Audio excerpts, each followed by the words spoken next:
Here we go. This is Jose Trujillo, world's greatest living artist, guys, coming to you from the art studio. And I'm here looking at, on my monitor, I'm looking at a painting by the great painter, arguably, impressionist, arguably, Edgar Degas, right? And this one is Ballet School. It's 1873, I think, or 1875. I'm not sure. One of those two. Anyways, it's in the 1800s, 1870 something. How's it going, everybody? Thank you so much for joining. This is one of my little talks on the great Edgar Degas. I love his work. I love the approach in his painting. I know these are a little fuzzy. I'm recording from my monitor. But nevertheless, you get to see what's there. So if you don't, I apologize that you don't get to see.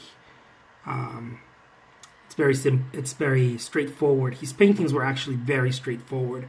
I think he was a bit of a naturalist, but in a different way. You know, the movement was Impressionism, so of course he was into that. Although he's never about painting open air or plein air painting. I think he didn't like that. He actually really didn't like that. He said that painting wasn't a sport, you know, to be doing it outdoors. So let's get to it. This painting is called Ballet School by Edgar Degas, and of course this is another of his paintings on ballerinas. Edgar Degas, for me, this is in no way, just so that you guys understand, all you artsy-fartsy people understand, this is not a what do you call that? A scholar talking about art, or, you know, this is not a university lecture. This is just a guy who paints in his studio and has been looking at artwork for quite a bit. And I have my own spins and my je ne sais quoi on the whole thing. Inspired by some caffeine too. Here we go.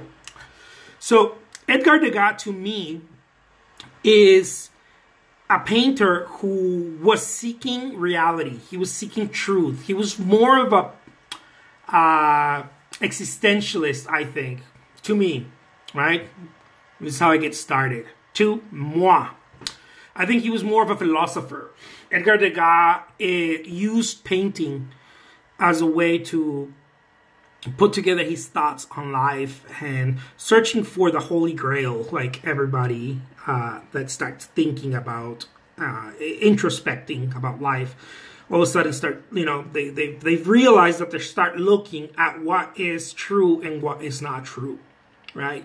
And in a world where now we see ballet as this high-end thing, but ballet was not a high-end thing. It was just like, you know, something that you did if you were maybe a middle-class, you know, girl back in the 1800s. It's not what today. It's considered a higher-end thing than it was then. But you know, anyways. It's interesting that this old man, you know, it's creeping on little girls, right?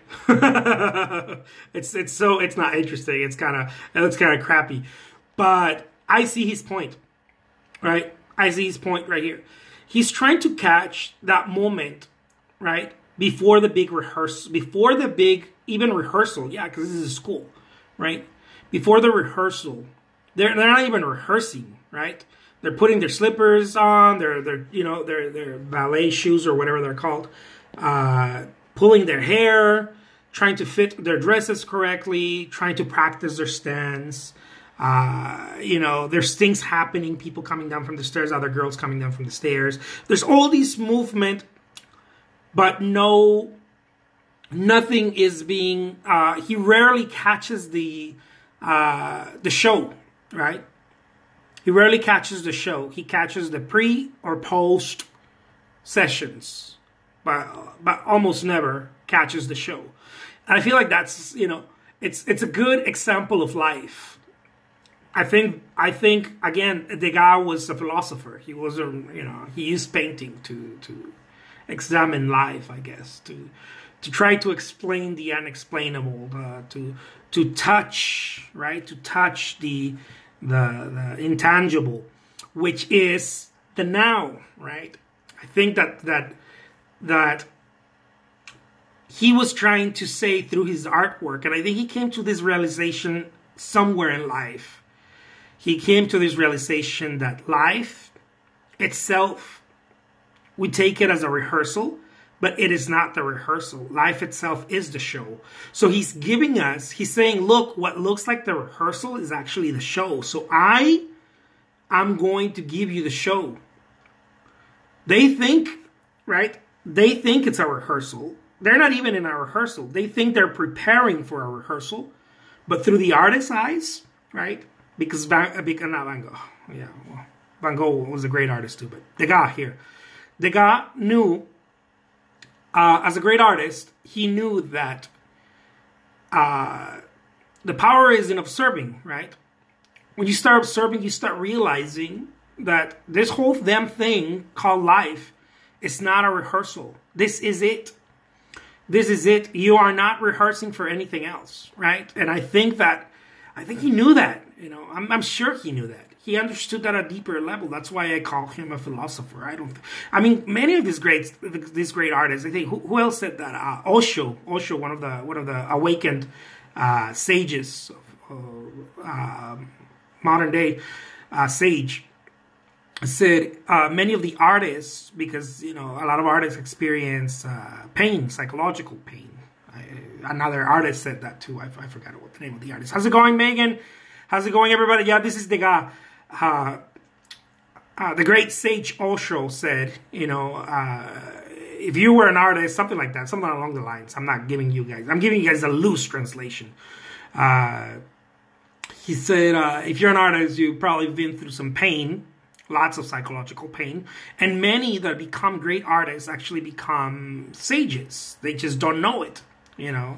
I think Monet became one of those cats, at least when they created artwork. I'm not saying their overall life, right? Every stage of their life, or every corner of their life, but at least when they created artwork, they were creating it from a very Zen, very almost Buddhist, awakened, whatever you want to call it.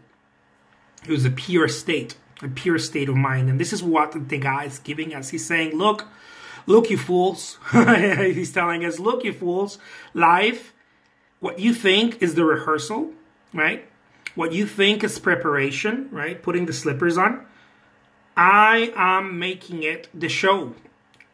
I need you guys to understand. This is what I feel like the guy is telling us. I need you guys to understand that what you think is the rehearsal is actually the show. You have no rehearsal. Life itself is the show.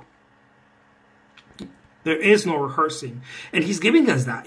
He's a naturalist. I mean, just look at the work about what you're talking. Totally. Thank you so much, Princess.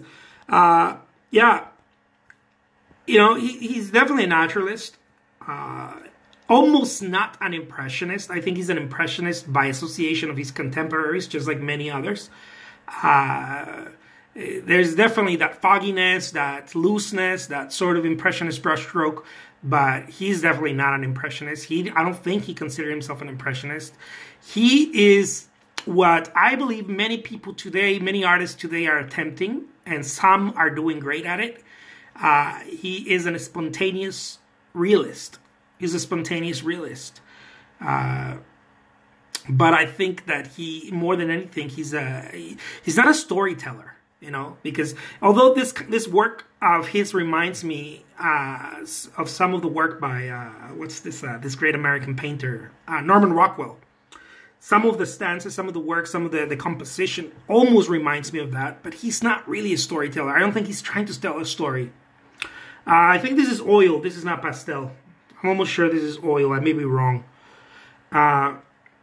Toby Newhouse is asking if this is oil or pastel.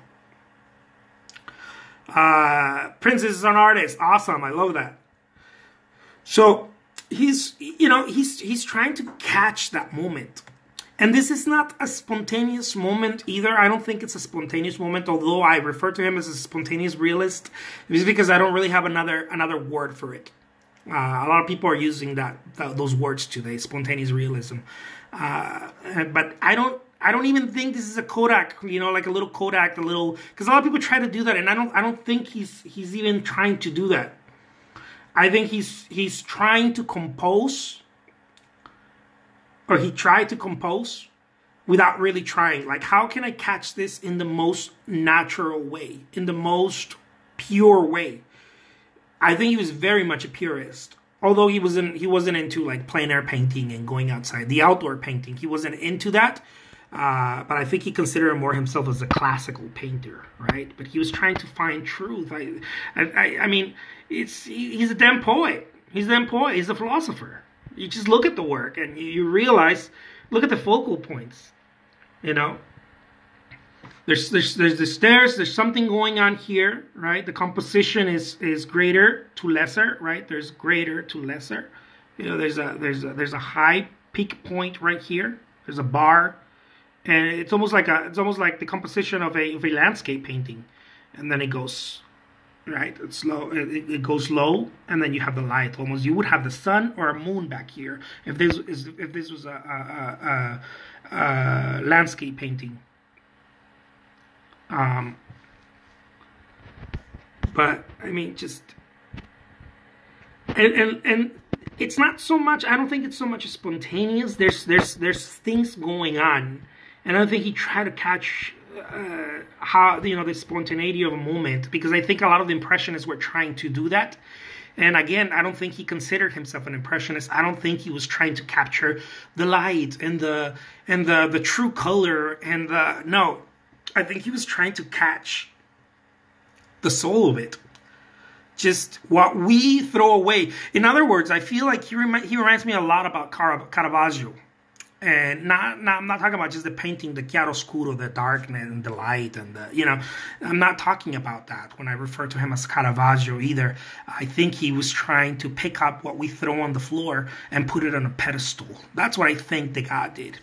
And if you see his paintings, other paintings of his, like the sort of the Kentucky Derby type of paintings, right? I think he did some polo, if I'm not mistaken, and some horse races. And if you see that also, people are doing something, and it's the pre-show, right? Or it's the post. It's either pre or post. There's something happening before the race, right? There's a race happening with the horses. Or here, like the ballerinas, there's something happening before the rehearsal, because this is a school. There's something happening before that. And I think he's almost I'm gonna go bold here. He's almost a messiah when it comes to telling. He's almost a sage, He's saying, look, you're throwing away what actually is the work of art. You're throwing away what matters. It's the now. It's the now. He's a sage, but he gets to accomplish it painting. I don't know if he accomplished it in his personal life and other aspects of his life. I have no idea. I've heard he was kind of cranky, grumpy, and not very leftist, revolutionary type of personality. He was more of a straight-laced type of guy. But in his painting, and definitely his attitude and the way he saw things, he was definitely a forward thinker. One of his quotes is, only when you don't know what you're doing, if you're an artist, is when you're actually doing something good. So that's extremely Zen. Raphael actually I think he was the first one quoted saying that.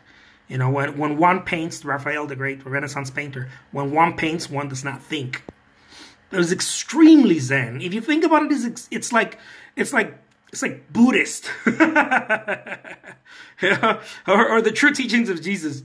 It's like true stuff, And these guys were able to achieve that in their artwork. What a beautiful thing, and we miss it. Many times we miss it because we're looking at the damn effing art, and we're missing what they're trying to say. We're looking at the tutus, and we're like, oh, look at the tutus, and we're looking at the colors, and we miss the damn message.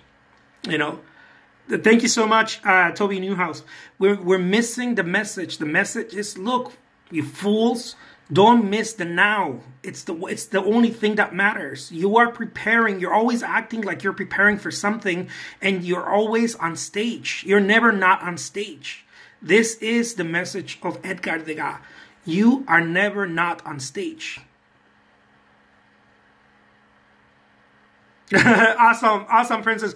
Princess says, I'm sorry, I can't watch it. I'll be, has to go to sleep. She has to go to sleep. Sorry. Tomorrow, school tomorrow. Awesome. Take care. Get a good night's sleep. But I think that's what he's doing. You know, how's it going? Pulvirenti 2551. Thank you so much for joining. Thank you so much, Tom Fordus, Gila N5685. Thank you so much for joining to this little talk rant that I like to do. Talking about, of course, a Degas painting. This is not a very well known one of the staples. It's not really a staple of Degas, but it's a staple topic, right? The ballerinas. This is called the Ballet School, and it's done in 1875, if I'm not mistaken. I think it's 1873 or 1875. Who cares? What matters is the message, and what matters is the work, right? That's how I get to be wrong. Who cares what year it was painted? But I mean, again, he's giving us something that looks like almost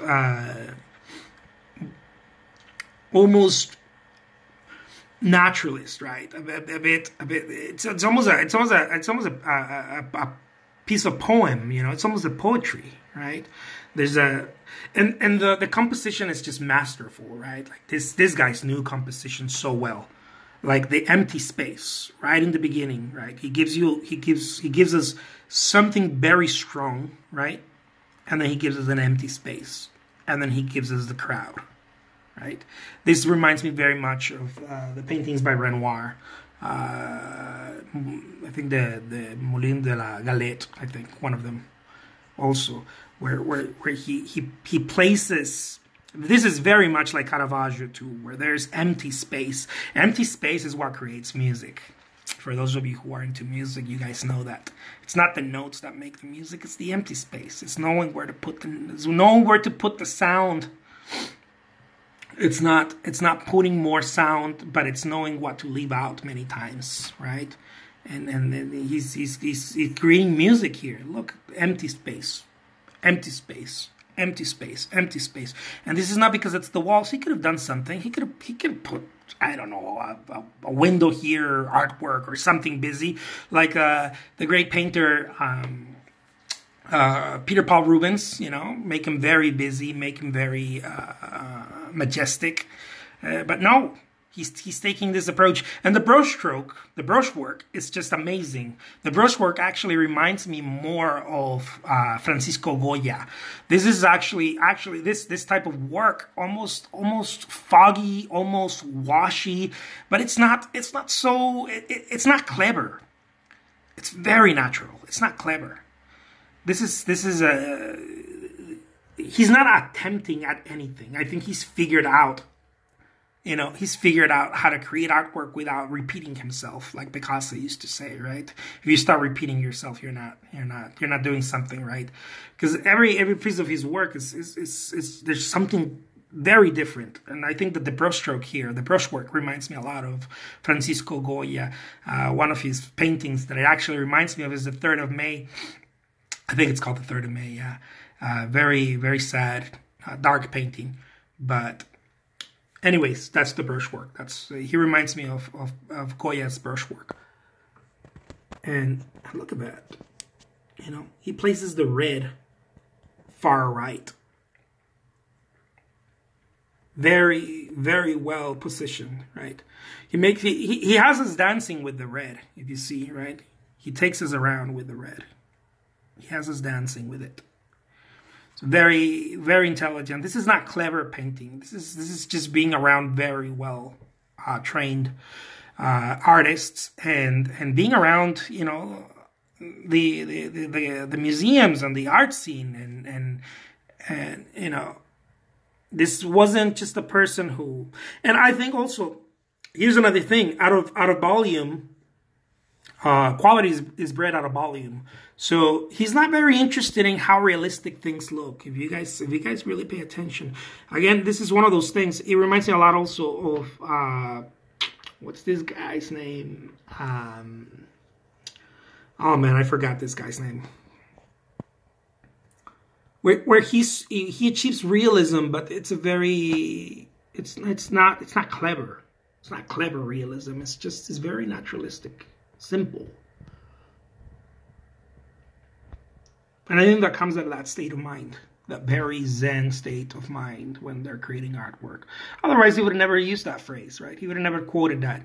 Only when you don't know what you're doing, you're actually doing something good.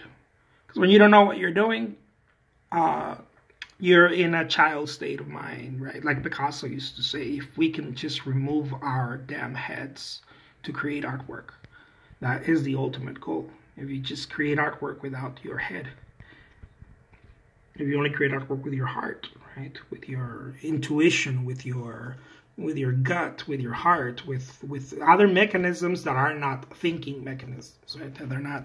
They're not thinking anything, and much less overthinking anything. I don't even think these guys went into thinking. You know, many of us are like, oh man, like, you know, they probably thought this over and over, and I don't think they did. I don't even think they went there. I think their approach is so natural that you know, that's why Monet used to say, I'd like to paint as a bird sings. I'm dropping names here, like you know, like those rich people are like, I know this person, I know that person. I'm dropping names here to try to point at the artwork. You know, that's why Monet said, I like to paint as a bird sings, right? Because it's a natural thing. I don't think a bird's like, la la la la la, let me practice. No, a bird just opens the beak and it starts, you know, singing and starts creating beautiful music, sounds, whatever, melody, whatever you want to call it. So there you guys have it. This is my little je ne sais quoi, my take on an Edgar Degas painting. Hope you guys enjoyed it. I hope you guys like it. If you guys did, give me some hearts. If you guys didn't like it, it's all good. It's all good. I'm a big boy. I can take it. Just want to share. I want to share some craziness. Some crazy talk around here. You know, around this time of the day, enough caffeine has gone by and all kinds of crazy talk starts happening in the art studio. So there you guys have it. Thank you so much. My name is Jose Trujillo, world's greatest living artist. I hope you guys had a good time listening to this. And if you did, awesome. Take care, guys. Adios.